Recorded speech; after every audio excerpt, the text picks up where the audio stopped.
όμιλος Motor Oil παρουσίασε τις θυγατρικές του εταιρείες Vert και Πράσινο Λάδι, με τις οποίες ενισχύει το στρατηγικό του πλάνο να πρωταγωνιστήσει στην πράσινη ενέργεια, οδηγώντας τον ενεργειακό μετασχηματισμό.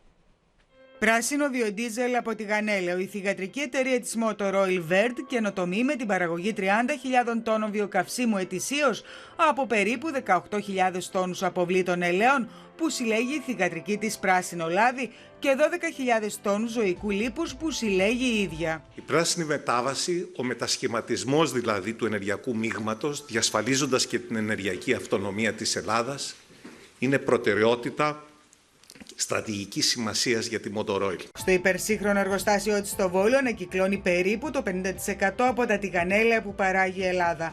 Με στόχο να φτάσει κοντά σε κάθε σπίτι, έχει δημιουργήσει έναν χάρτη με σημεία όπου οι πολίτες μπορούν να εναποθέσουν το τηγανέλαιό τους.